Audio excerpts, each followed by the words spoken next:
Breaker Crunchers, welcome to another episode of Couch Crunchers. This week we are having Zachary Levi on with us. Just kidding. We are. He doesn't know who we are at all whatsoever. But we are going to be talking about Shazam, and I am going to be your host tonight. I am Captain Awesome, AKA Tyler. With me I have Lance, the series sergeant. And Max the gamer guy. There he is. Dun, dun, He's dun. there with us. Dun, dun, dun. Sorry, I thought you my were going to gosh. say and. I got it thrown off. Oh, okay. My bad. So our first order of business, we are doing our segment of Fab or Flub. This is where we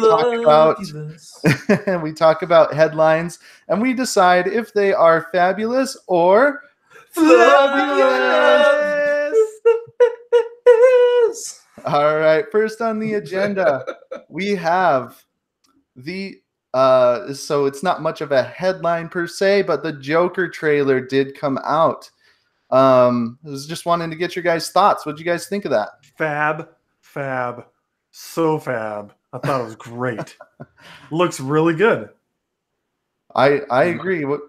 What did you think? Yeah. I thought it was fantastic, dude. Like, it's so fab, dude. Like, I was blown away because the premise sounded so stupid. I agree. And when they announced it, it sounded almost as bad as the idea of a Pennyworth TV show. But oh no, it's never been that bad. Both premises sounded stupid, but fair enough. And it's interesting to see like how different the two projects are too. Like you can tell from the trailer, Pennyworth has a very like Gotham Kingsman type feel to it, and Joker is like this dark. It looks almost like it could be fitting in Christian Bale's universe. It was fantastic. I'm so excited. To me, it feels like DC's reply to Logan. Yeah. It seems like it's going to be a similar idea because Logan wasn't really tied into the other X-Men movies. It was the same Wolverine, but it kind of felt like this Elseworlds thing.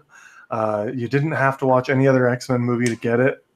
It would help. I mean, obviously. there was some connection. I mean, Professor, but it wasn't a lot. Stuff, but it wasn't a lot. You're right. Yeah, but it was a character-focused, like, arguably Oscar-worthy film that didn't have a huge budget, and that appears to be what this Joker movie is. It doesn't have a massive budget, and it's got Joaquin Phoenix. Like, that guy is an incredible actor, so I'm stoked for it. I think it's going to be really cool. I thought the whitey-tidy parts looked kind of weird, but and he like looks really skinny at some points in the trailer, and then not so in other points. But I think it looks interesting. Like I know there's controversy around the Joker's never had an origin. Why are you giving the Joker an origin?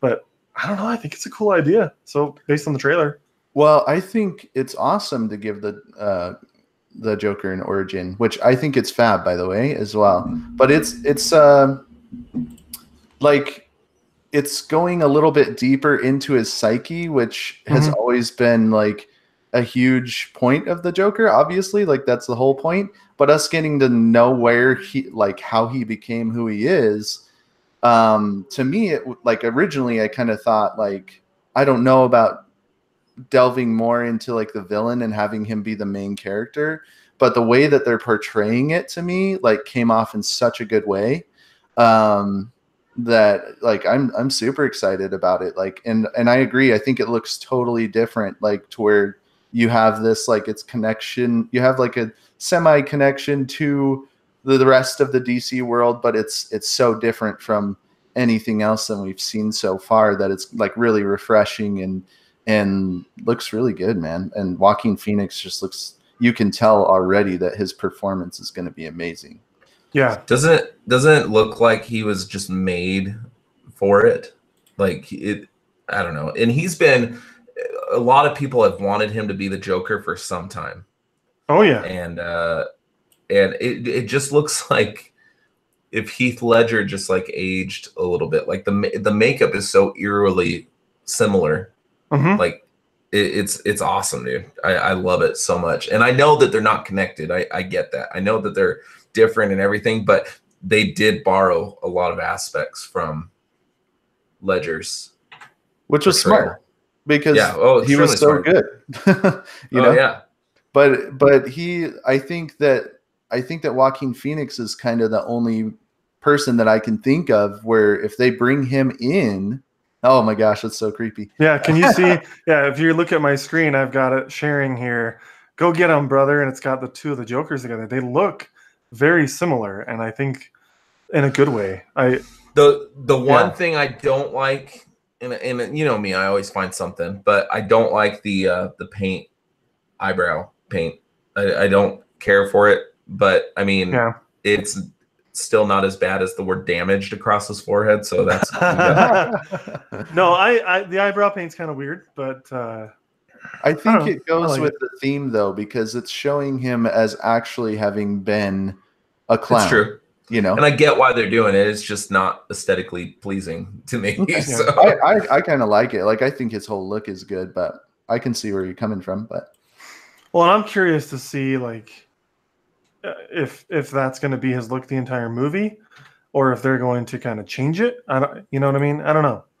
I'm interested to see what I wouldn't be surprised if it's going to somehow tease it in a way that maybe this is connected to Christian Bale's, because they look so similar. You know what I mean? Mm-hmm. This could be without them really like outwardly advertising it this way, but it looks like it could be a prequel. Because if you remember, Joker just kind of came in to the second movie.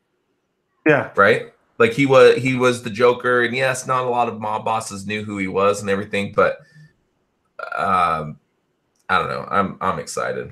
Yeah, well, the fact that they didn't know who he was made it so he could bring out the pencil trick, which was freaking awesome. But well, and here is another image I really liked is where he's like taking his fingers in his lips and pursing it up into a smile.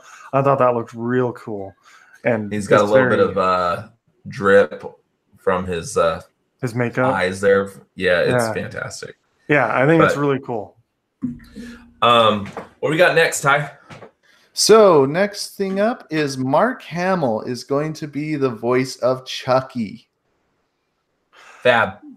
I'm gonna say I don't care. I haven't watched a single Chucky movie, so I don't Shame on care. you. Fab. No, Mark Hamill may be one of the most accomplished and original voice actors we've had in the last 20 or 30 years. No, I agree. He is the Joker.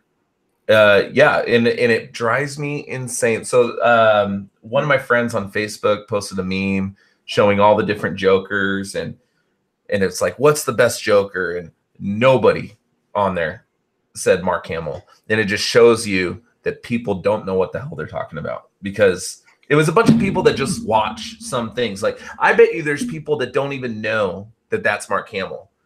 And oh yeah, but it is so amazing. Like, it's, I don't know, it's, and if he can bring that same level of maniacal like craziness to that doll, I'm all on board, because already that trailer looks awesome too. Yeah, and I agree. And I honestly, like, I didn't really know about Mark Hamill being the Joker until the past couple of years. But yeah, I think he's awesome. I think he's phenomenal. And like, I'm kind of with Max to where like Chucky isn't like a huge movie for me. But I think it's a fab in that I think he's going to do an awesome job, and the people who are fans of horror movies like that are going to be very pleased. I think he's going to be able to, like, I can see the voice of Chucky coming out of Mark Hamill in like a really good way. If he just does what he did with the Joker, like it'll be perfect. Like, yeah. But I mean, those are the kind of like popcorn, horror movies that, I mean, it's just an easy watch. Like, you kind of know that things are going to jump out at you, and you kind of know what you're getting. And that's what makes them so enjoyable, is that they don't have to like push any envelopes. They don't, like, it's not like Max and I went and saw Us last week, right? When Max was in town. Mm-hmm. And that's not like a popcorn flick. Like, you have to be invested in every second of that movie. Right. Yeah. But Chucky, you don't. You know what I mean? Chucky, or Child's Play is what it's called. It's you don't have to. It's a casual movie, and maybe sometimes we need more of those casual movies. No, I agree. I think sometimes some of the issue for me is that I didn't grow up watching it. Like when that franchise came out, you know, I was a kid and my parents were not okay with me watching movies like that, so I didn't see them. And so now later in life, it's just not the kind of thing I've ever really been introduced to. I'm interested in watching Child's Play, and I think Mark Hamill would do a great job. And honestly, I think he's going to just do the Joker voice. I don't think so. I've heard a lot of his other acting, and he does the Joker voice a lot.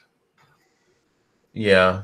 And that's okay, but what makes the Joker so fantastic is the laugh. Like that when you hear Joker's laugh, that is like the perfect version of it. You know what I mean? It's just perfect in every way. So I don't know if that will translate over to Chucky. But I mean, like, yes, maybe the voice sounds the same, but he still has a way of making the character different. Oh yeah. Maybe the voice sounds the same, but you know, I don't know. Like Tara Strong is another one, and I believe she does. Did she do Harley Quinn? Yeah, she's Harley Quinn. And when you think Harley Quinn, like she is Harley Quinn. That voice, the pudding, you know, with the New York. Sometimes there's a New York accent, and so like it's yeah, it's a unique, fantastic.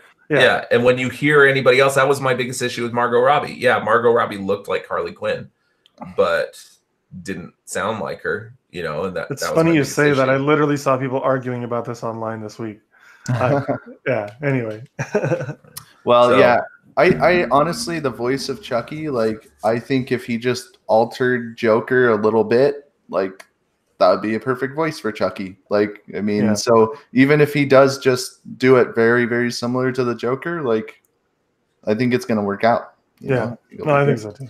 Speaking of voice actors, and I know this is probably not on your list, but have you guys watched the Dora the Explorer trailer? Yes. Yeah. Okay, it looks awesome. I'm just gonna say, like, it looks like a fun movie that I'm gonna take my kids to. But do you know who the voice of the monkey is? Benicio del Toro. Really? And I don't know how that's gonna work. Like, I'm still trying to wrap my head around Benicio del Toro, the voice of Boots the monkey. Like I just can't grasp it. You know. That's funny. But it's always, yeah. It's always fun getting behind the voices. Oh yeah, it's weird. Like sometimes you look up these voice actors, you're like, what? That's who did that? Like the first time I realized that Aladdin was Scott from Full House. That threw me off. Like I'm like, oh, all right. So, all right, what's next? Sorry to take us off left field there. No, it's all good, man. So the next few items that we have are all Suicide Squad related. So we definitely have a lot of Suicide Squad news as far as who's sticking around, who's not, all that. That's just rapid fire. Like, have you noticed the last couple of days, like those headlines were just like one after the other after the other. I think at one day I had 3 different headlines for Suicide Squad. Yeah, it's true. Hit my Facebook. It's crazy. Go ahead. So first one is Viola Davis. She is sticking around as Amanda Waller. Fab. Yeah, who else would play her? I mean, it's fine. She wasn't that prevalent in the first one anyways. Like, if you think about it, like, yeah, she played a role, but her as a person didn't get a lot of screen time. You know? Here's how I judge actresses who play Amanda Waller. Do I hate the character? Then they did a good job. Because I hate Waller so much. She is so unlikable. And that's also the writing. But that's when you know you did Amanda Waller well, is if she's hateable. Because there's like no redeeming. Viola Davis is a fantastic actress. So I agree. mean, she's done lots of things that are really good. So if it means that they're keeping a good actress in the role that deserves to be in it, great. Does it mean that I'm more confused now than I was before about what the hell DC is doing? Yes. Yeah, and you know, for me, like, I can see that she has acting talent, but I just don't like her. Like, I don't like her style. Like I think that she's obviously has good talent, but nothing that she ever plays do I like them. But that was also why I felt conflicted, was what with Max was saying, is because Amanda Waller is so hateable that maybe that's a good position for her, So especially for me. So I think it's a fab. I mean, like you were saying, I have no idea what they're doing with DC, because it's like a reboot with like a lot of the same characters, so it's like not a reboot. I don't really understand what's Or happening. they announce news and then 2 weeks later they change the news. I bet that's one of your favorite. That's probably one of your favorite flubs, huh? No, actually, it's not. But we could say, I think we could all say flub to that. So Idris Elba was Deadshot. Now he's not. Like, I don't know what the heck they're doing. Well, so is he Batman now? That is one of them, though, on the list. So we can jump to that. Idris Elba not playing Deadshot. So I'm gonna say fab, just because I like their reasoning behind it. They said, hey, if Will Smith ever wants to step back into the role, and out of respect to him, because from what I understand, it was a scheduling thing is why he can't do it. I like that. Like, Idris Elba gets to play another character. Maybe he's going to be Firefly. Who knows? Who knows what he's going to be? But I like that Idris Elba is going to be in it, and that there's still a potential for Will Smith to come back as Deadshot in the future. Because I really liked what he did. He's going to be Batman. He's going to be Batman? Well, that would be really weird, since this is a reboot, but not really. It's a sequel and a reboot at the same time. So yeah, I don't understand what they're doing, because, well, we'll get into Shazam here in a little bit, but I think the reboot side of it, like when they say that it's a reboot, I think sometimes people think like, oh, I think what they're trying to do is they're like resetting the tone and kind of resetting the expectations with the sequel. Well, I think that's why then they shouldn't use the word reboot. That's called a refresh. Like, that's a reset. Yeah. Well, I could be wrong. I'm just speculating. Well, no, I know what you're saying. They say reboot, but reboot means that it's being rebooted. Like when you turn off your computer and shut it back, like turn it on. You know what I mean? Like, yeah, a reboot. But a refresh is like, oh, my web page is not loading. Let me hit this arrow and get the same web page. With like a better loading. like they're two very different things. Like the Goonies is supposed to be a refresh, but I don't know. It's confusing. I don't know if Warner Brothers knows what the hell they're doing. The Goonies? What does that have to do? I don't know. It's just one that I pulled out. I was thinking of the Goonies earlier today. The Goonies is coming out with a sequel where the Goonies are adults and their kids are kind of taking over the mantle. Okay. But that's not a reboot. That's a refresh. Like, it's like a continuation. It's a continuation, but it's kind of a new take. What Star Wars has done. Same idea as what it looks like the Ghostbusters are going to do. Rocky with Creed. It's like that's kind of become a trend. I've noticed. Yeah, so 2016 Ghostbusters was a reboot. Yeah, this new one that's coming out is a refresh, on the original. So, I don't know. I don't know if that's a refresh. That's more of a refresh and deletion, I guess. Yeah, I think that was just making it back up to the fans, saying, "I'm so sorry that we gave you two pretty good movies in the '80s and then ruined it in 2016." That's like you have to remember, Ghostbusters 2 was not critically well received by fans. I love it, but yeah, a lot of people love it, but in hindsight, so really they gave us one really good movie, one kind of good movie, and then one really bad movie. But I still like Ghostbusters, the reboot. So they gave us Iron Man 1, Iron Man 2, and then Iron Man 3. It's the same thing. I don't know if it's the same. Iron Man 2. It would be more as if like Iron Man 3 was a Pepper Potts Iron Man, and then they decided to trash that and go back to. So okay, sorry, I'm getting us off track now, but I want to say this because Captain Marvel, spoilers for Captain Marvel, it did something similar as what Iron Man 3 did, where it had this misdirect, but it was fine. You can't take the most famous Iron Man villain and make him a joke, but you can take these very generic Skrulls and make them a joke. That was fine. Captain Marvel improved on that idea. Anyway. I agree. It's like, yeah, I agree, Max. What they did with the Mandarin was absolutely ridiculous. And it sucks too because the actor that they got was such a good actor, and I now they're love not Ben ever going to Kingsley. use him. He's so they're good. not going to use him again. Like, it was just bad writing. Yeah. Thank goodness John Favreau. No, did John Favreau do that one? No, that was crap. I can't remember. Guy. Something Scott. Oh, I don't know. I don't remember. Now I have to look it up. Nah, you guys know more about that than I do.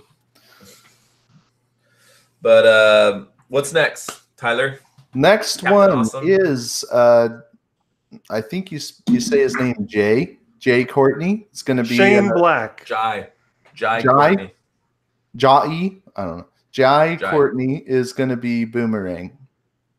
So Shane Black was the director of Iron Man 3. And I'm going to say Fab just because that to me means that they are continuing this idea of it is a sequel.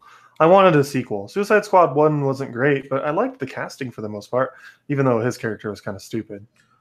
Suicide 1 before Wonder Woman was my favorite DC movie from the DCEU. So, like, it wasn't a complete and utter failure. Yeah, I liked it a lot more the first couple times I saw it. The last few viewings, I was like, this is kind of dumb. So why hasn't that realization set in with you with Batman versus Superman, Max? Because Batman v Superman's awesome. Yeah. Batman vs Superman has I still enjoy the movie, but I don't like what it did with Superman. Like I don't like Superman's character at all in that movie. Even the extended version, he's kind of terrible. The extended version is much better though. It's better, but I mean still, okay, one of my biggest things about that movie is the explosion in that. Where were they? What building were they in? Were they in the Capitol building? Some government building, I'm not sure. Some government building. Like that. Anyway, so the explosion happens, and like Superman just stands there. And then in the extended version, it shows him like coming out with like one person to the medics, you know? It's like, no, any iteration of Superman I've ever seen would be immediately clearing out rubble as fast as he can, trying to find survivors, scrambling to help people. And in this one, he kind of slowly like takes his time. He's a little kind of depressed little boy about it. And then he goes off to Lois and cries to her like, this is what happened to me today. And that's something I like about it. It humanizes him. No. Superman is supposed to be this like alien character who's human though.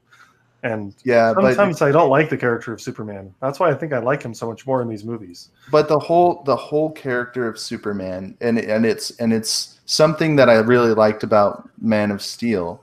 The whole character of Superman is that he is supposed to be this beacon of an example to the world, and the world's supposed to rally around him, and that's how Justice League like becomes huge and like has this like leader that is like, you know, the example of what to be, and he's not. Like he's just not. Like that's one of the things in Man of Steel, like Russell Crowe talks to him and says like, you know, how they're going to you know, he's going to be that person and the world's going to eventually follow him and see him as that beacon. And then Batman versus Superman, they're like, no, he's just kind of like whiny and runs home to Lois, and like it wasn't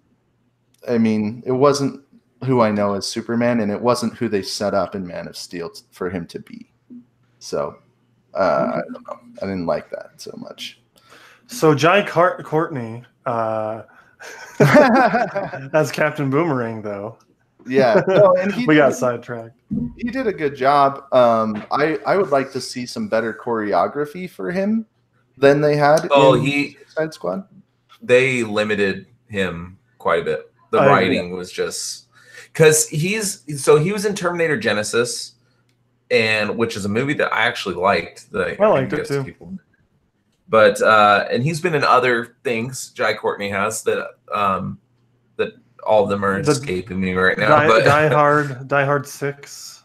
That's right. That's right. Yeah. But he's a good actor that's a victim a lot of the time of bad writing. and it's a shame. It's a shame that maybe he needs help picking his projects. I don't know. He needs a better agent. Yeah, honestly. yeah. Because or maybe he's making bad decisions. I don't know, but he's like this guy that goes into old franchises and kills them. Is what some people will say. Granted, there's a new Terminator movie coming out this year, so he obviously didn't kill the franchise. Yeah, but they're retconning. They're retconning the last one, which is yeah, a shame it didn't because happen. I love the girl from Game of Thrones. I absolutely love her. Oh, Emilia Clarke. Oh, yes, she was awesome. She's awesome. Yep. I mean, she's kind of a like anything that she's in that doesn't even do super well is like she's like the shining point of it, you know, like she was awesome in Solo. It's Solo, yeah. I mean, I loved her in Solo. You know, and her and Woody Harrelson, they were fantastic. Oh yeah, well, Woody Harrelson's one of the better parts of that movie. But yeah, I mean, Emilia Clarke and anything really, I love her. But my wife is firmly aware that I have a celebrity crush on that woman. Well, yes. I think just about any straight guy's wife should know that. Yeah, right. So did you have any more Suicide Squad news? Nope, that was it. So Joel Kinnaman's returning as well. Oh, he is? Yeah, as Rick Flag. They had said he wasn't coming back. Yeah, that was the last thing I heard. It's confirmed 1 day ago. Joel Kinnaman will return as Rick Flag for James Gunn's sequel. What? You know, and that was actually why. You know what I think? Well, go ahead, Tyler. I'm sorry. Oh, I was just gonna say that's why I didn't add him to the list, because people blew up about it so much. I was like, I think they might take this back. So you know, I think what is happening and what we're seeing, and DC will never admit it, of course, is we saw some success with Aquaman.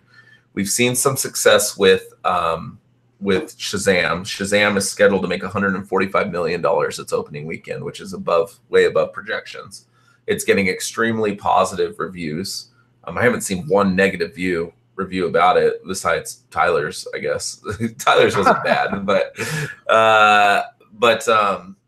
I'm wondering if DC's like, oh, okay, let's pump the brakes on this reboot thing, you know, and maybe reevaluate what we're doing and try to give Suicide Squad one more chance, because they had a lot of hope for the original Suicide Squad, and which shows when they cast some of these big actors for these roles. You know, Viola Davis is not cheap, Will Smith is not cheap, Margot Robbie's not cheap.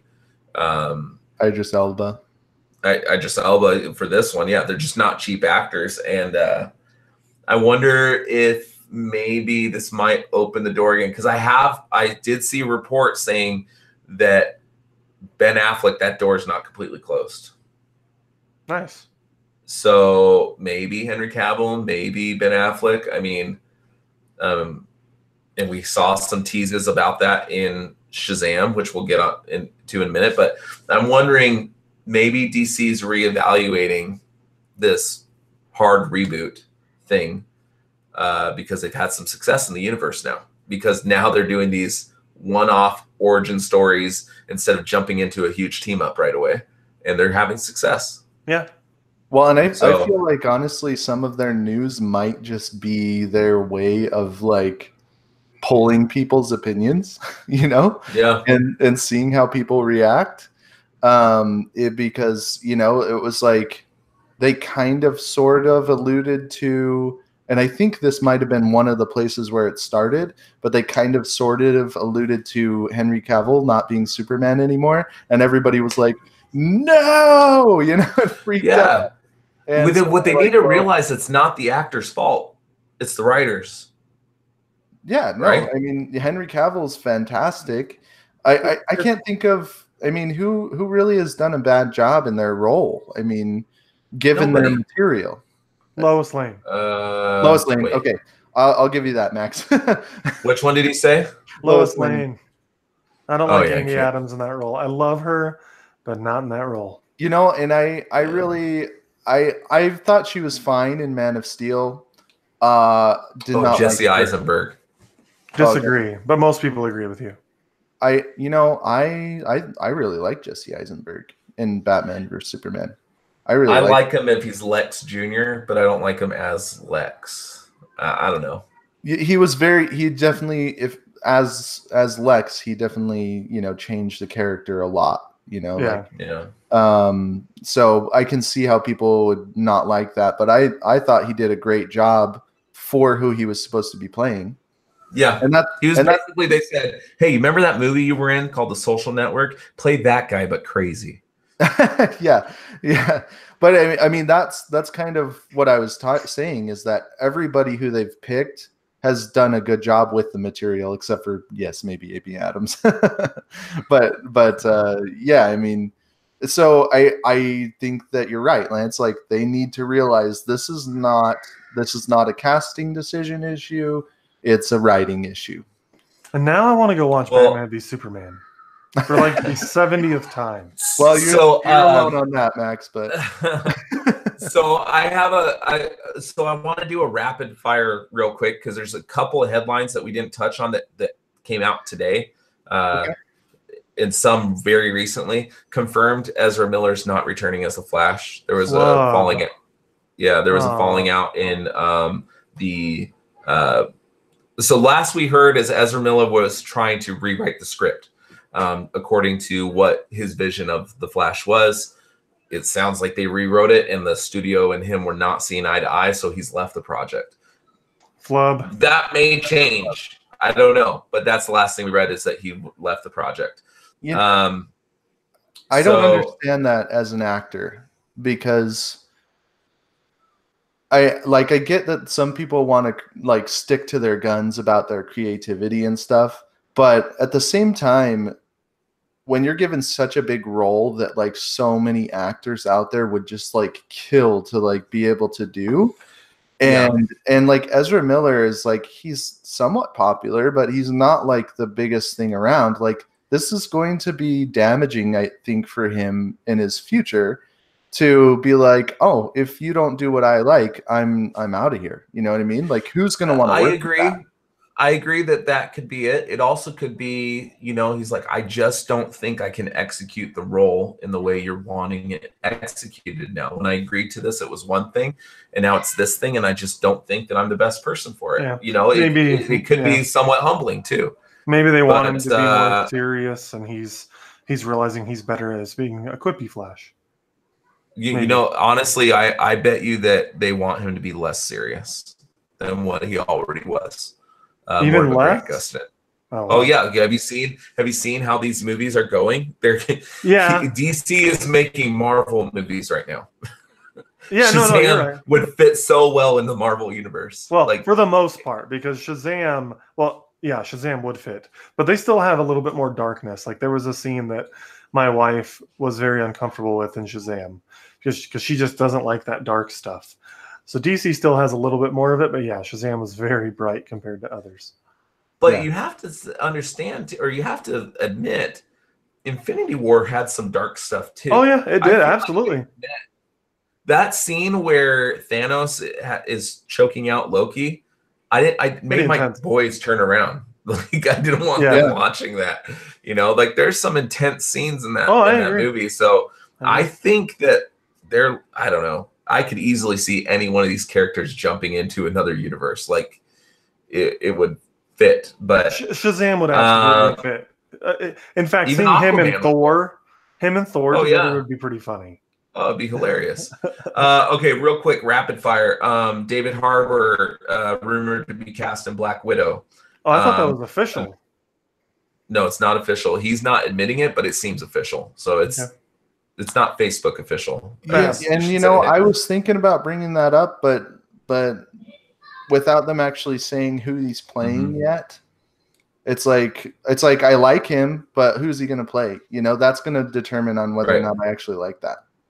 Well, yeah, and this is more me just going over it so our listeners know, like, what's being said, like, rather than us expounding on it, you know. But Harley Quinn confirmed Birds of Prey. I know that was in and out for a while. Zack Snyder, his new movie Army of the Dead has casted Dave Bautista from Guardians of the Galaxy, so he's going to be in a Zack Snyder movie. The directors of Avengers Endgame, he's pushing for a Secret Wars film, which is a fantastic story arc. Wait, can we talk about that for a second? What is that? Okay, so Secret Wars is a story arc in which it's kind of like a.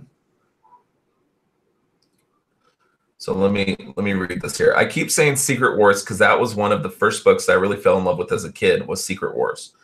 Joe Russo said this. This notion of like, event storytelling, and I think that's the reason we gravitate so strongly towards these event films and these ensemble films. The notion that you can contain so many different characters and so many different points of view and galvanize them from around a story point is really compelling to us. So now with X-Men and Fantastic Four, they could actually execute a Secret Wars story arc. But it's been a while since I read the book, so I don't want to butcher the storyline, but our listeners are definitely acquainted with it. But nice. And then bear with me one sec. I have a few things written down. By the way, the David Harbour thing, I just looked it up. That is official. Is it official? Yeah. Okay, that's good. And it was Rachel. How do you say her last name? Weisz. Weisz. Yeah. Rachel Weisz. So Ben Schwartz. Are you guys familiar with Ben Schwartz? Not off the top of my head, no.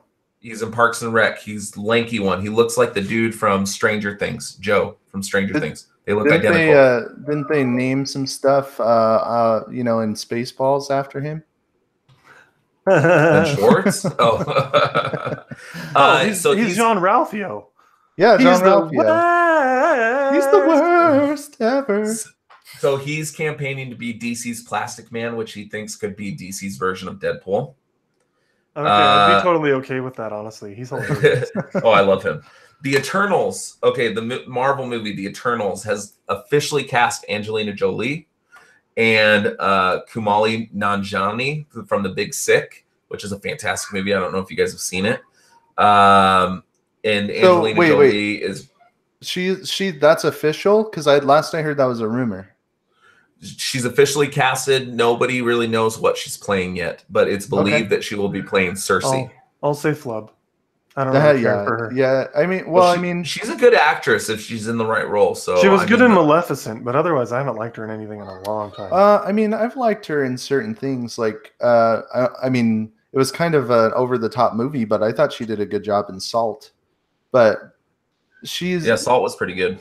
Yeah, like, I mean, she can do a good job depending on the role, but I don't know much about the Eternals story, honestly. But I mean, like, I feel like they might be trying to put her in roles where she's supposed to be like really attractive, and she's kind of getting old. Like, she's getting like, she doesn't look young anymore. Like, she looks great for her age, but she's older now, So I don't know. Doctor Strange 2 rumored to be released in 2020. Cool. And two more things. James Marsden, who played Cyclops in the original X-Men trilogy. Yeah. So the Bryan Singer ones. He's open to playing Cyclops again in the MCU, which totally I actually liked. I liked him. I liked him too. I love that actor, so I'm totally down with that. He's better than the younger one for sure. Oh yeah, and I like Ty Sheridan. That's what sucks about it. Like, I feel bad. He's not good for that role though. No, I don't know. And then Bryan Singer, speaking of him, reportedly planned on killing Cable in X-Men: Days of Future Past. Cable wasn't even in it. He was supposed to be in it. He got cut. Oh, okay. Yeah, so he wanted to kill him, and if he would have gotten his way, it would completely change the future of Deadpool as we know it. We wouldn't have gotten our Thanos joke in Deadpool 2. Right. But and then that's all I had. I just wanted to quick rapid fire some headlines that I thought our audience would like to know about. Cool. Sounds good, man. So, yeah, some of those sound pretty cool. I'm definitely especially interested in David Harbour and who he's going to play. I just love him. He's awesome. I mean, I feel like he came out of nowhere in Stranger Things, and it was just like, where's this guy been? He's so cool, Yeah, and then he had a small role in Suicide Squad, and now he's Hellboy, and now he's going to be in the Marvel universe, and yeah, he's like everywhere now. Which I'm so excited for Hellboy next week. Help me out with Suicide Squad. It's very brief. Like when they're in that like DC White House meeting or whatever, they're in like some kind of. Oh yeah. He has. It's a small role. That's like the only part he's in. Yeah, I do. I remember that. Remember that, but.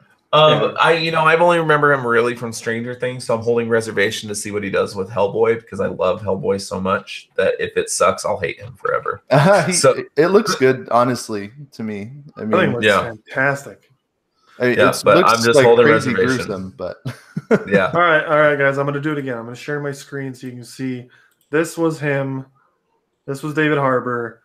Oh yes, I do remember that. Oh yeah, now I remember him. Yeah. So he's saying that he's still acclimating to his newfound role as action star. It's a report I was reading. He says working out sucks, and he doesn't like doing it, but he has to do it because now all of a sudden he's an action star. So the paychecks are large, though. Right. Right. Have you guys? Speaking of Stranger Things. Have you guys seen the trailer for the new Godzilla? Well, I saw it today actually, right before Shazam. Yeah, Eleven's in it.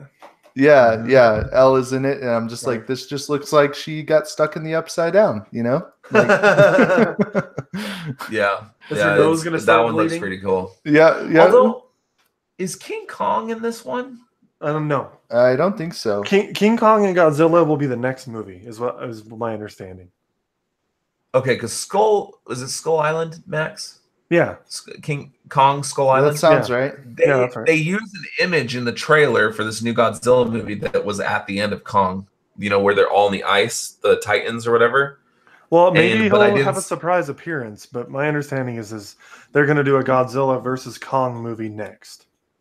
So maybe Kong will make an appearance, and it's going to be a surprise. Yeah, I think that would be. I don't think that would be good for the story if they brought out Kong, because they're focusing on a new, obviously old, story that we've seen a million times. But it seems like it's kind of more of a focus on Godzilla's, coming out story than adding coming out of the closet.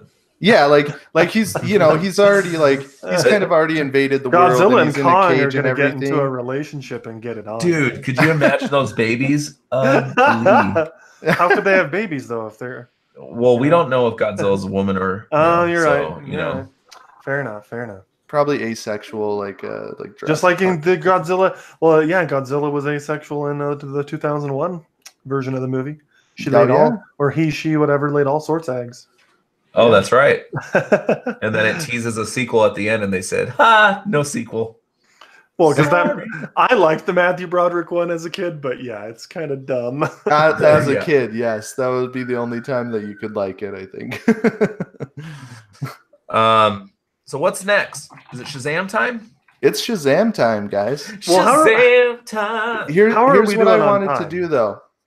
Okay, because the other day, this was mine. Okay, I saw a post. I can't remember who posted it, so I'm sorry about not referencing you. But somebody had online that whatever you ate for lunch would be your Shazam word. So instead of saying Shazam, you would say what you ate for lunch. Okay, and mine was awesome. It was tacos. So I would go tacos. What would your guys' Shazam word be? Oh man, mine would be brisket. Mine was brisket. Brisket. Yep. Oh, brisket. Brisket. Yeah, brisket. I had some salami. That's awful. So I I'm dieting and stuff. I'm down 32 shawarma. Kyle's in the chat from Absolute Geek. He says shawarma is his name. That's a superhero I would pay to see a movie on. The Avengers, especially if it was Kyle. Especially if it was Kyle. So I'm excited. So before we get into Shazam real quick, and I was going to say it at the end, but since Kyle's on now, Kyle and Matt from Absolute Geek, and I think Josh from Comic Exposure, I'm not sure yet, but maybe, they're going to be doing some panels with us at Phoenix Comic-Con. So That's awesome. I'm so excited for that. I know. So we're doing the one I specifically want them on because Kyle and Matt are kind of like the Walking Dead guys. Like that's who I would go for to ask about Walking Dead stuff is Kyle or Matt. But we're doing a Walking Dead versus or Action Stars versus the World of the Walking Dead, where we're going to be drafting action stars like John McClane and all these guys, you know, I'm really and jealous. navigating them. I want to be navigating part of them through the world of the Walking Dead. So I'm interested to see how this is turning out. I'm really excited for this year, guys. It's going to be awesome. It's going to be awesome. I choose Kyle's Jake probably Peralta. the first he's hearing about this. Jake So. Peralta. No doubt. I'm using Jake from State Farm. Is he an action star? Cool. No doubt. What are you wearing, Jake? Khakis. She sounds hideous. Well, she's a guy. I actually, one of my coworkers, because I work in a call center, Norwegian Cruise Line, by the way, if anyone's wondering. But his name's Jake, and he wears khakis all the time. Oh, really? Yeah. That's awesome. Yeah. That's awesome. So Shazam. I've seen it twice already, guys. Yeah, I've seen it. I saw it on Thursday. Hold on, guys. John Cena is Kyle's pick because no one would see him. Likewise, Dave Bautista. No one would see him either. That's true. He would be invisible. But John Cena has this thing. Isn't that what he does? Yeah. Anyway, sorry, Shazam. Shazam. Guys, Yeah, am I a superhero now? Brisket. Shazam. Brisket. Taco. Salami. Yeah, man. I saw it again on Thursday. Went with my wife this time. Last time you went with me. That's right. Yeah, I have to say though, Lance, I did enjoy it with my wife a little bit more. Oh, did you guys snuggle? Lance doesn't cuddle with me is the thing. Oh, so well, dude, your palms get so sweaty that I just like can only go so I'm nervous, man. Okay. Nervous. Are we spoiling this thing? Yeah. I think so. I think we should just give you the spoiler warning now. If you don't want to know about Shazam, then head on out of here. But yeah, what did you guys think? It's fantastic, dude. Really liked it a lot. Oh yeah, I'm interested to see what Max thinks because we saw it 3 weeks ago, and Max has seen it for the first time within the last 3 days. Saw it last night. You saw it last night? Yeah, I saw it Friday night. I loved it. A lot of people are saying it's their favorite DC movie. I would say, and I won't count BVS because I know people think I'm crazy for liking it so much. Dude, it's your opinion. You stick to it, man. No, but like even if I were to take like the 3 most recent DC movies, well, 4 most recent, Justice League, I hardly count because it was kind of crappy. Anyway, Wonder Woman I think is better than Shazam, but not by a lot though. Like Shazam was a lot of fun. It was hilarious. My wife and I were laughing our butts off during so many parts of that movie. You know, when he's trying to save that girl and she ends up getting freaked out and runs away from him, and he's like, they're doing all their different tests for powers. Oh, it's so freaking funny. I think one of my favorite characters is the I forget his name, but the little Asian kid. Hadouken! Yeah. Oh, yeah. I love that part. Yeah, I love that. Yeah, he's from, so that kid is from Fresh Off the Boat. He plays a younger brother, and I like him a lot more in this role than I do in that one because I always feel like on the TV show he's reading from cue cards. Really? But on this one, like his scenes are so short that I feel like you actually get like his acting ability because he does not have any in that TV show. Well, but this one he was so relatable because so many kids are that way now. The kid's just looking at a screen all the time, and then he'll just comment. You don't think he's listening, and all of a sudden he just says something. What do you mean, kids? Well, my favorite I related part to him, so right.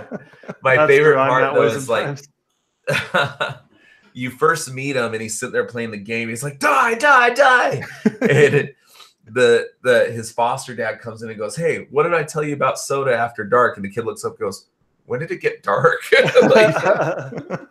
And I laugh my butt off because I've been in those moments, like binging Marvel Netflix shows, and then all of a sudden I'm like, "Holy crap, it's 9 p.m." Yeah. You know. Well, and they did his character so well. I feel like almost every time he opened his mouth, it was like a joke, you know. But it wasn't like it didn't come off as like trying too hard. It was very fluid and like really funny. I like most of the humor in the movie. Like I felt like everything that they tried to do with humor, like it just nailed it. Like nothing was over the top. Nothing.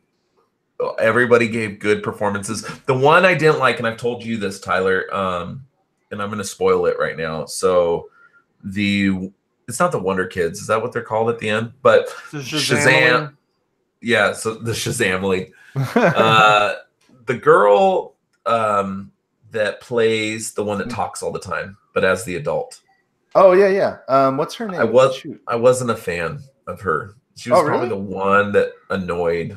Which one? We did talk about that. Yeah, I think the girl that runs really fast. That she's the little sister that likes to hug, but when she grows up, when she's becomes Shazam. I guess. And that was my wife's favorite one. She liked her a lot. Oh, really? I liked all of them. She was hilarious. I loved that little girl, and she's one of the kids on This Is Us. She's one of Randall's kids in that show. And, no, the little girl is fine. It's the adult actress. I thought the adult version was funny. She was totally like her child counterpart. No, I liked her. I thought she did good. I didn't like the one who was the older Mary. I didn't like her.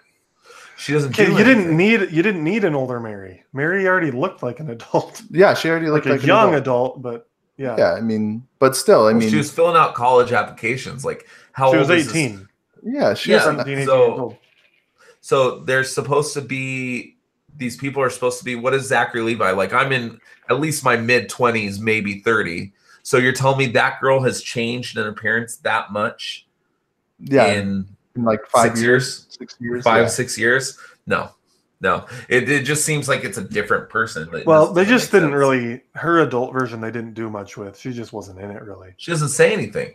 And I'm wondering if maybe she's just a placeholder because that girl will be old enough to be that soon.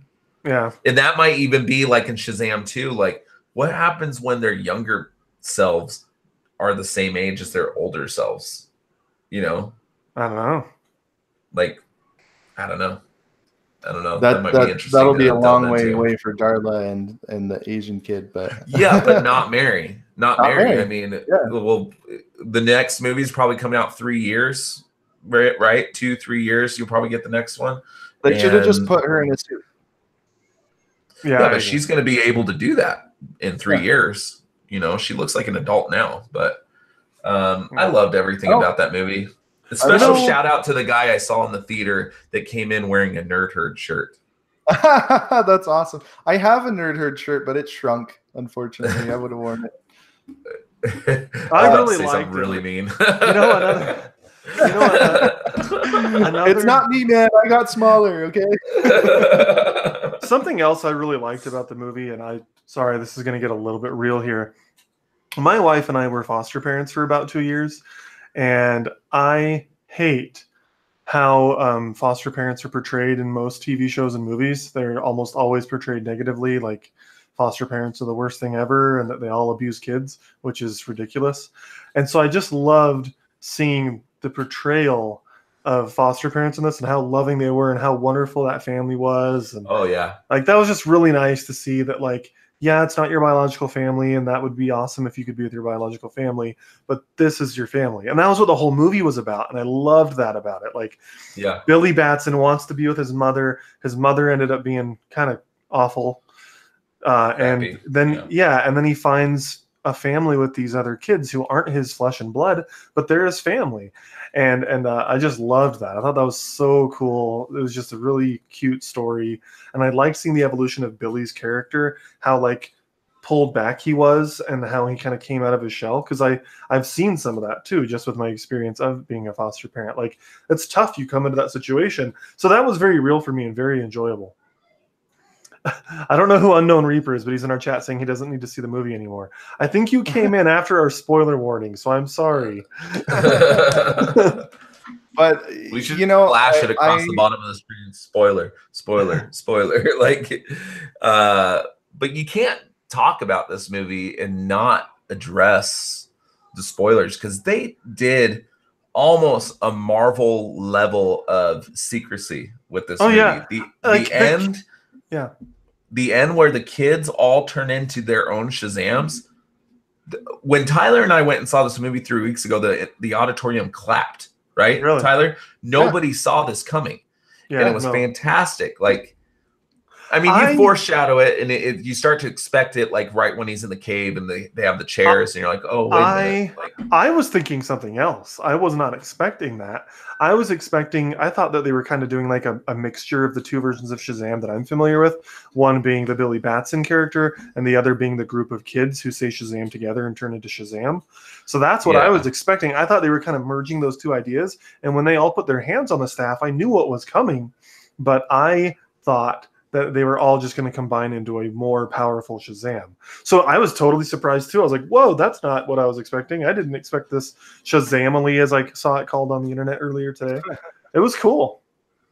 Yeah, it was fantastic. It was fantastic. And Zachary Levi is just, it's about time that the guy is in a big budget blockbuster, because he has been loved by his fans for 15 years or something, and he always is cast as like, he was in Thor as like a B character. He wasn't even the original guy that played that character, but like he gets all these B roles, and it's awesome to see him as the main guy and carrying his own film. I think the door is going to open up so wide for Zachary Levi. So, and I'm of hope that because this movie's doing well, maybe we will finally get our Chuck movie.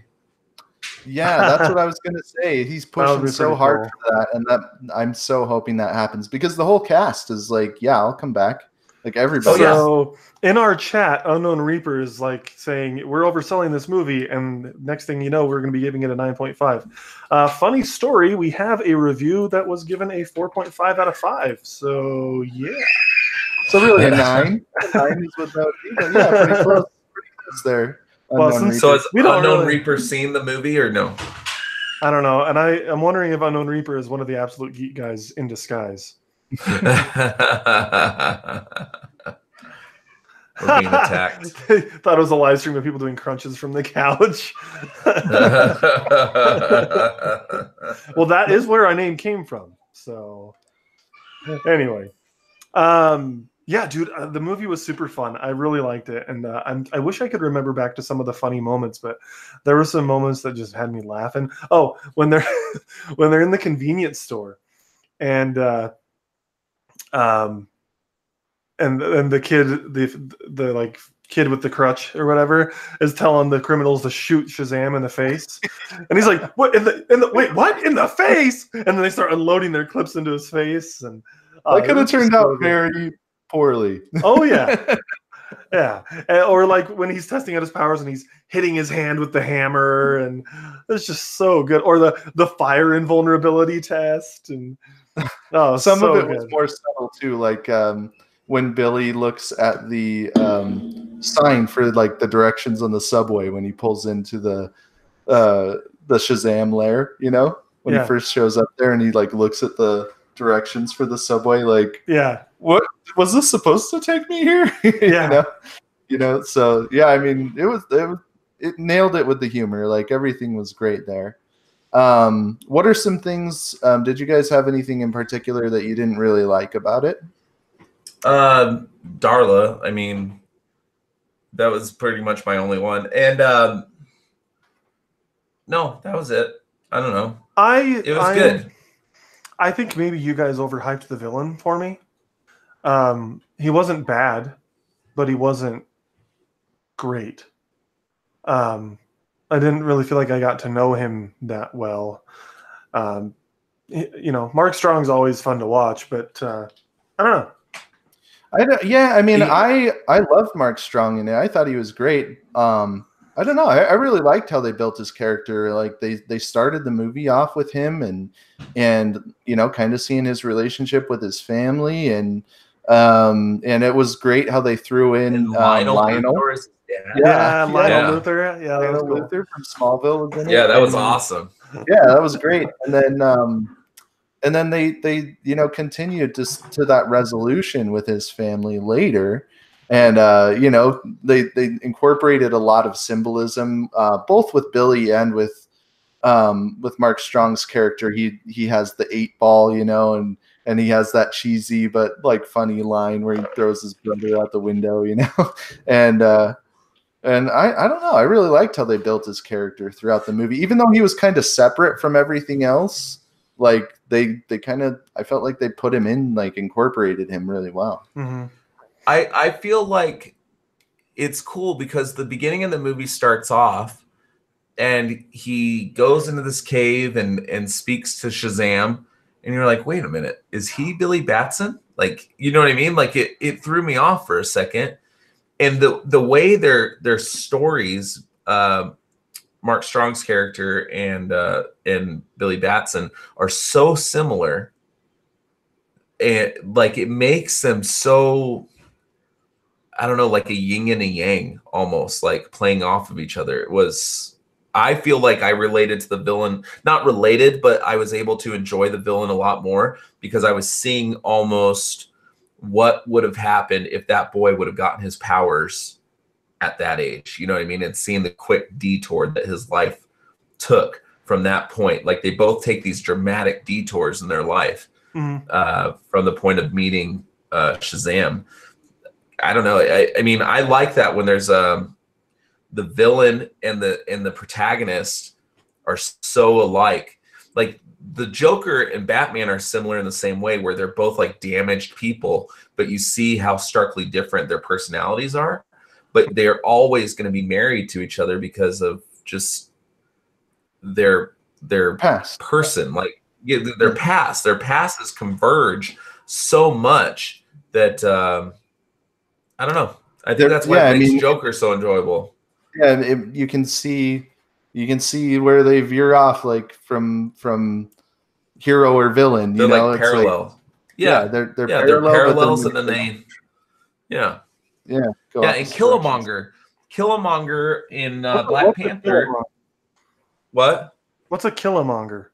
Oh, I know. I always say it wrong. Killmonger. I know. I always say it wrong.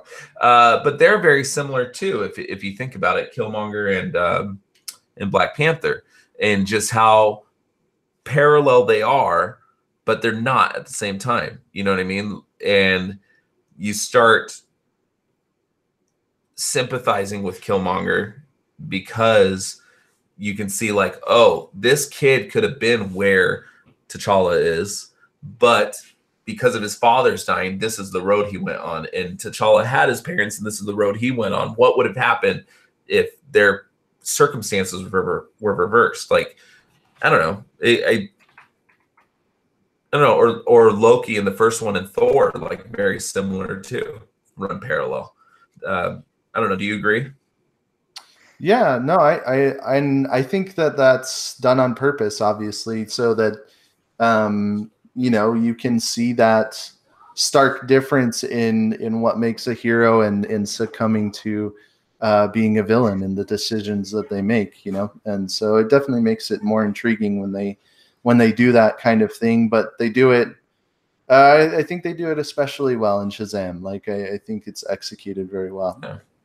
Well, and you can think of some of the Marvel movies that, for instance, Guardians of the Galaxy 2. Ego is the protagonist in that, but there's no reason, like there's no soul under that. You know what I mean? Like he's not running parallel with Star-Lord at all. Like, so it just makes the movie not as deep, I guess. You know, while you guys were talking, I thought of something else I found interesting about the movie that I liked, but I didn't like. So I didn't like how there wasn't a ton of like action. However, I liked that at the same time. So like, I think one of the reasons I like Batman v Superman so much is because there's this adrenaline pumping action. You know, they're pounding their fists against each other, and it's you know, it's high intensity. And there wasn't a ton of that in Shazam. But when I look back and I think about it, you know, I kept thinking about the movie. I'm like, man, he is really not. He's not really that heroic. Yeah, like Billy Batson is not that heroic. But then I think he's a 14-year-old kid who just like stumbled into powers. You know, he wouldn't be heroic. He's not really that noble of a kid, and he's kind of growing into being more noble. And so the fact that there wasn't this big action sequence, the fact that he kept running away from the villain and didn't really do anything that heroic makes sense. So like sometimes I didn't like that, but it makes perfect sense for a 14-year-old kid. And with you bringing that up, Max, having gone and seen that with my wife, and you know, there's that part where he's like, it has the crowd and he's shooting lightning out of my hands. Lightning out of my hands, you know? Yeah. Like my wife is just laughing that whole time because she's just like, I feel like I'm watching my husband, like what he would be doing if he got superpowers, but this guy's supposed to be a 14-year-old boy, you know? Well, and I would rival Max's comment almost about, you know, if that's a detriment to the movie, I think it's its strength. No, I agree. Because I think that movies that feature a ton of action lack in story. For instance, Batman vs. Superman or Transformers or any of those movies that have just kind of live off their explosions rather than character development and story. Like it gives it a deeper story. Winter Soldier is a perfect example of this. Winter Soldier is the perfect amount of story and action, very similar to what Shazam is. But then you have Age of Ultron, which is a ton of action all the time. And people kind of feel that they didn't really get to know Ultron. They didn't really have any emotional connection to Vision. Like all those development properties that Marvel is so good at, or they kind of fell by the wayside for Age of Ultron. And you could say that and then you look at Bumblebee, and Bumblebee from the Transformers franchise focuses very much on developing Bumblebee as a character, developing Haley Steinfeld, I don't remember her name in the movie, as a character. And Bumblebee, in my opinion, is the best one of the entire franchise. Yeah. Yeah. No, and, I agree. Touching back on Age of Ultron, I feel like most people would like almost completely forget about that movie if it wasn't for the Sokovia Accords. You know, like, I mean, because it has a lasting impression on the future movies, like hardly anyone ever talks about Age of Ultron. You talk about, I feel like you talk about Iron Man 3 more than Age of Ultron only because of how bad Iron Man 3 was.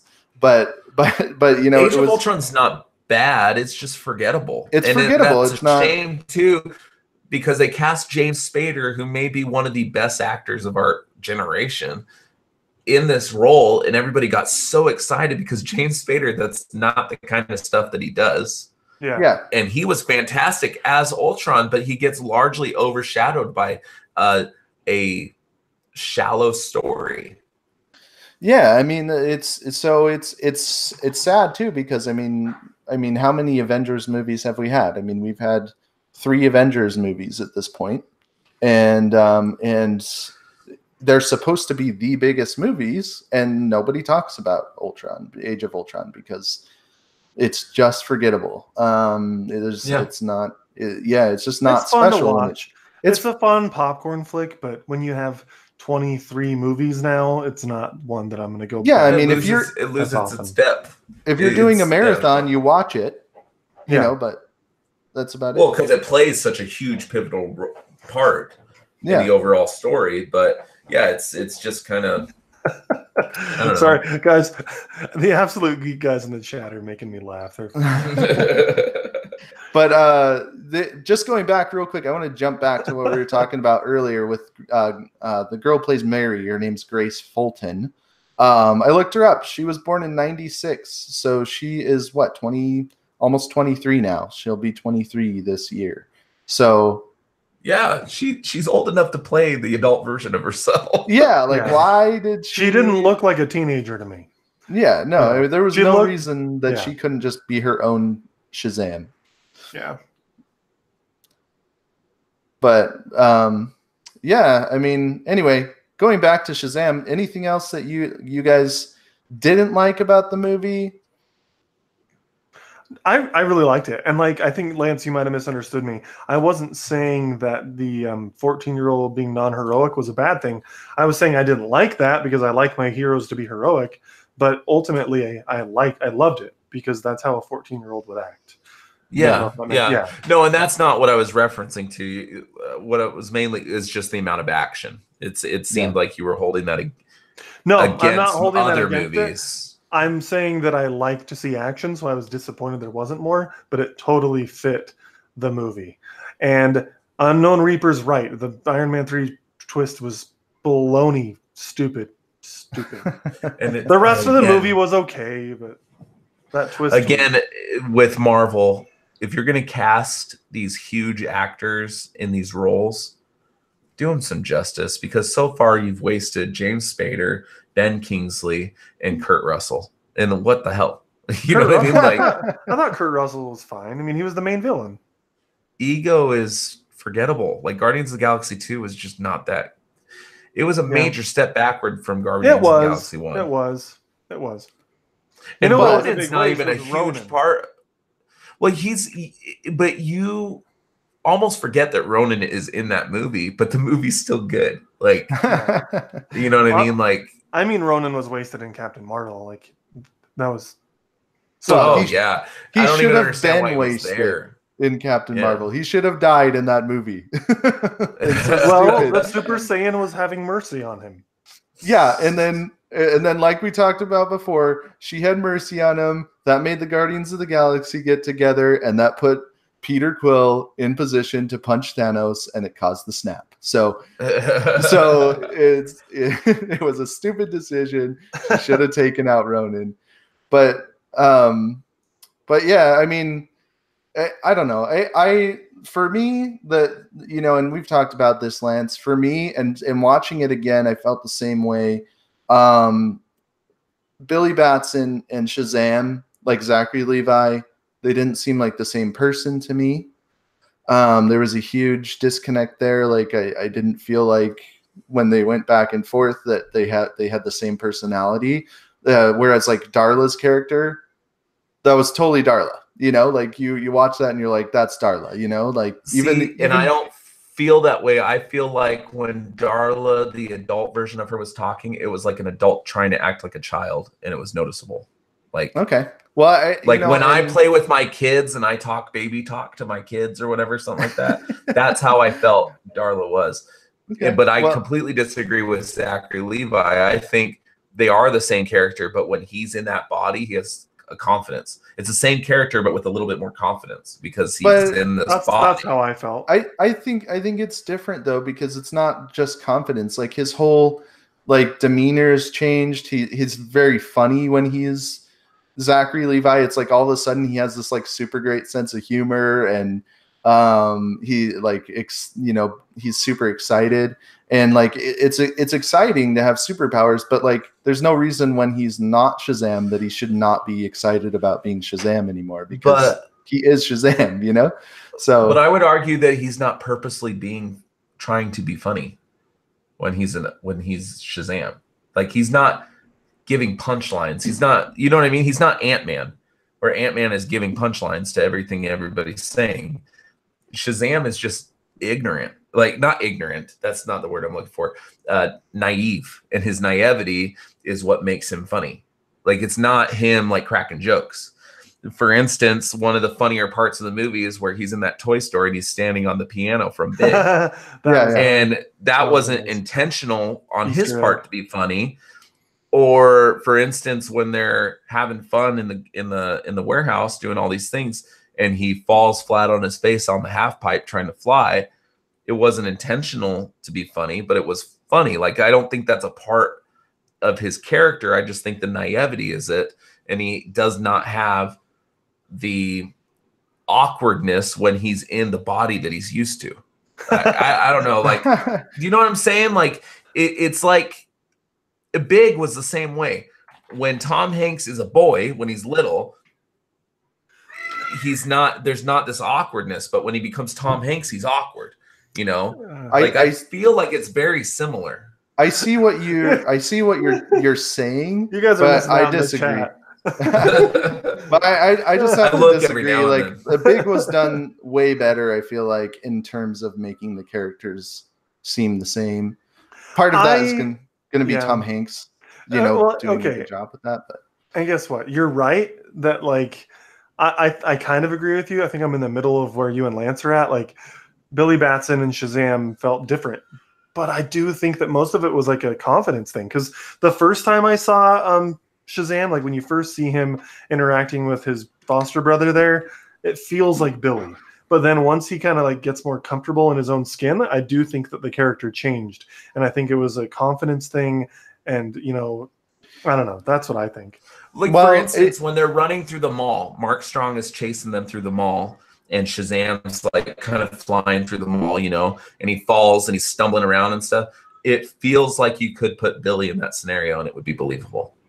Like, well, here's my example. Okay, so when you're looking at when they're sneaking out of school and they have to get past that security guard, right? Like Billy kind of awkwardly says, "Oh yeah, my dad is at the business office." Right? Like he's like, yeah, he's at the business office. And he's just kind of like, I'm going to say something ridiculous and hope that you like it, And then when he's Shazam and he comes out and he's like, oh yeah, I'm the dad. I'm from the business office. And he's like all like changed. Like, he's not like talking to the security guard like, I hope you're going to believe me. He's like, oh yeah, this is me. Hello, hi. Like he's just like his mannerisms are different. His attitude is different. Agree. He's like, we're gonna have to agree to disagree. But I think that's how I feel about it. But overall, it didn't make the movie like not great. Like I thought that they could do a little bit of tweaking with that. But the movie overall is fantastic. I would say that Freddy transforming into Adam Brody was very similar. Like, wait, say it again. When is it Freddy? Is he the one with the crutch? He's Billy's Batson's brother, right? I can't remember his name. Freddy? I think Freddy's right. Okay, so he turns into Adam Brody. That adult did an amazing job. That's Adam Brody. Yeah, I don't know who that is. I don't, but he did an amazing job. Adam Brody is. I don't watch that. Oh, all right. You've seen other things with him, I'm sure. I'm sure I have. But anyway. But when he becomes Adam Brody, it's the same thing. He has a different level of confidence, and he's flying through the air, and there's this cockiness to him, where he does kind of have that cockiness when he's Freddy, but there's almost like, I'm cocky, and I know you can beat me up. Okay, you know what I've seen Adam Brody in? Gilmore Girls. Lots of stuff. Gilmore Girls is honestly where I recognize him now that I'm looking him up. Anyway, it took me a second when he came on there. I was like, who is that? I know that guy. And then when I realized it was Adam Brody, I'm like, oh, I feel dumb right now. Like, anyway, I think we need to wrap up. But do you guys want to give like our final scores? Like what you think, other than Tyler, because he's the one that reviewed it. Tyler, what did you give it on the website? Just a refresher to our. I gave it a 4.5. 4.5 out of 5. And I think I would probably give it the same. I lean towards giving it a 4, but I think it does earn that extra half. It was just so good. Yeah, I mean, at risk of sounding repetitive, 4.5. In between a 4 and a 4.5, so 4.25. Let's do that. So it's 4 and the button of the throw pillow. Like someone left it there, but the throw pillow's not there. The stuffing. No, and the only reason is that I'm watching the movie, and from all the headlines, knowing that they're not proceeding with the DCEU, and it just feels like a giant tease. And if I didn't have that feeling, like I feel like I'm gonna be the same way with Dark Phoenix. Dark Phoenix is it, right? It's the end, but it's gonna be open ended. We pretty much know that. because when they made it, they didn't intend on it to be in the end. And I'm going to have this idea in my head, like, why am I getting excited about this when I know that it's not going anywhere? And Shazam feels that same way. Like, I bet you the next movie, if they cancel the DCEU, is not going to have any of those tie-ins, which is a shame. I hope they don't cancel the DCEU. I mean, it's starting to get good. The last 3 of the last 4 movies have been hits. You know, Wonder Woman was a hit. Aquaman was a hit. Shazam so far has been a hit, and I think it's going to continue to be. Justice League is the only one, and like it's hard to even include Justice League in that, because I feel like Justice League, from what I understand, was in development before Wonder Woman ever was. So it's like Wonder Woman was the beginning of this culture change at DC, and I think that they've shown that they're improving things. I agree, Kyle. Aquaman rocked. I really liked it. Aquaman was great. Not as good as Shazam, but Aquaman was great. Aquaman had better. Aquaman had better action, but Shazam was the more enjoyable movie overall. Yeah. Well, that's why Aquaman just doesn't feel like it's as meaty as Shazam, I guess. I feel like Shazam is a good movie, whether it was in a universe or not. It was just a good movie. And Aquaman, I feel like, needs to be part of something bigger. Yeah, I can see that.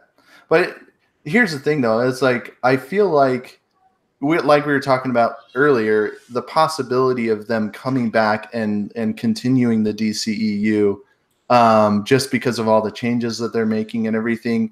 I feel like it's good that they are doing what they're doing, testing the waters, seeing how people feel. I feel like they're really thinking about where they need to go next, and they're putting a lot of effort into making what the fans want to see. And so I think they're moving, slowly into what might be a good direction, even though they're kind of like jumping all over the map.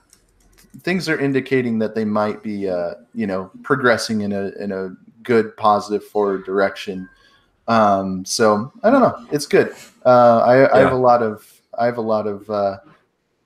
hope for the future for the DC. I think they're proving that by doing movies about characters that are a little bit less known, it's more successful, and they also have made things a lot less dark. And to speak on that, I've argued that point for a while. These are comic book characters with superpowers. It doesn't need to be that dark. Yeah, no, and I hear you. And so, but like, it's hard because you take Superman and Batman, there's always going to be crazy expectations, especially for Batman after the Christian Bale movies. Superman has a ton of expectations too. All of his superhero, TV shows, movies. It's so tough when you take those characters that are arguably like the 2 most well-known comic book characters out there, and it's hard to meet those expectations. So now that you're bringing Aquaman in for his first live-action movie, Wonder Woman for her first live-action, Shazam that like people didn't really even know about, like he used to be Captain Marvel like 5 years ago, like it's totally this new thing. Well, it was much longer than that, but yes, I agree. It wasn't 5 years ago. It wasn't that long ago. He was Captain Marvel in the DC versus Mortal Kombat video game that came out in like 2011. Well, he's been Shazam since like 1966 or something like that.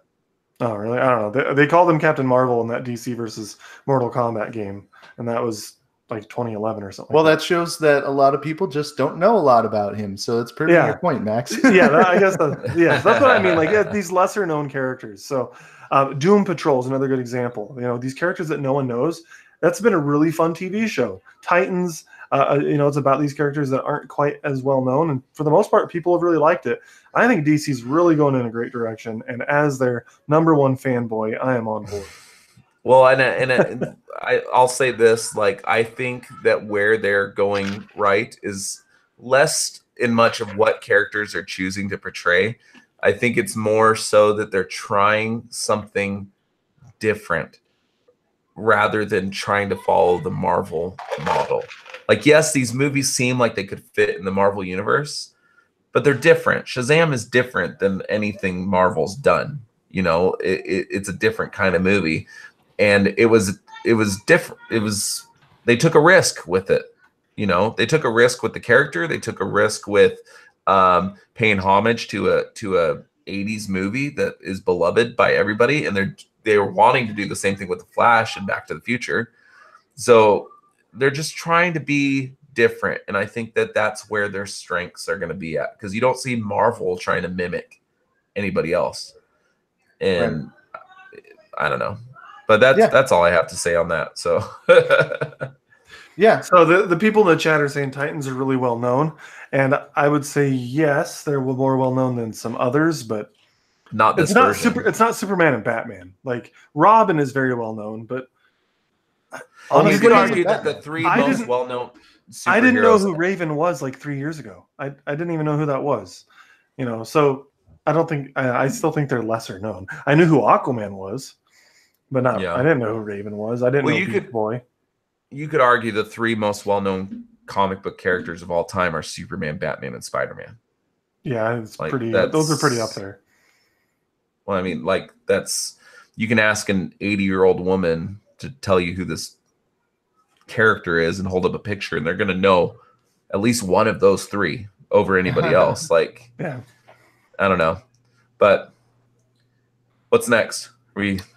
That's it, guys. Any more thoughts about Shazam? Go see it. Go see it. It's fantastic. Hopefully we didn't spoil it too much for you, but I've been holding this in for 3 weeks. Yeah, that's tough.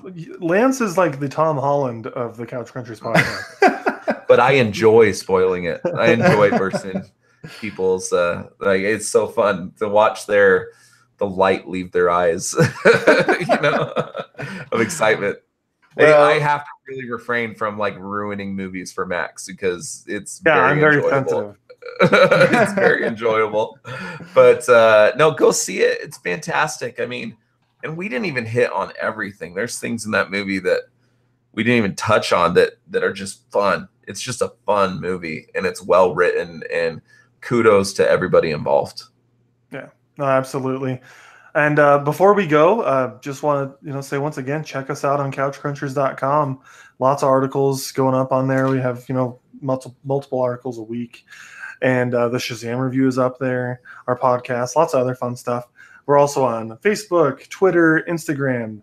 You can even find us on LinkedIn, for crying out loud. We're all over the interwebs. Give us a follow, share us with your friends, and like Lance said earlier, they're going to be at the Phoenix Fan Fest. So. Check them out. Thursday, Friday, Saturday, and Sunday for Phoenix Fan Fusion. We'll be there with our AZ NerdNet compadres, and just having a good time, man. Like even if you don't have time to see a panel, just look out for us and come say hi, and it's fun. I think STS guys are probably going to be there. Absolute Geek, Comic Exposure, the Grizzled Geek. I'm assuming Mike will be there. There's a lot of cool people that are going to be there. Yeah, and Anthony from Read a Comic Book will be there. Jay will be there. Our old Couch Cruncher will be there. Nice. AZ NerdNet and Force, man. Yeah. So, come say hi. Come show us your love. And it's awesome. I'm going to be starting a weekly Supernatural article series on the website, so you'll see it every I'm just glad I get to start doing it. So you'll see that every Wednesday. We're going to touch on something supernatural until the end of the supernatural that I know a lot of people are depressed about, but just kind of something to celebrate a great show. It's had a good run, but it could continue. Like their ratings just continually improve every year. And then you have shows like The Walking Dead, whose ratings are continually dipping, but they're not ending. Right. And but, I did like this season. It was actually quite good, but it's just fun. But it's just pay homage to a great show. I'm glad that they're ending on their terms. I'm glad you're doing that. Yeah. Cool, man. So someday I might watch it. All right. So. All right, guys. We getting out of here? We're letting these people go to bed or what? That's the end. Thank you for tuning in. Make sure to follow us on Twitter, Instagram, Facebook, all that good stuff. Thank you for listening. And so with that, thank you for listening, Crunchers. And Max is sleeping. I'm just waiting for the cue until next There's time. no cue. Until There's next no cue. time. Until Nerds. next time. Dorks. Geeks, unite! Unite!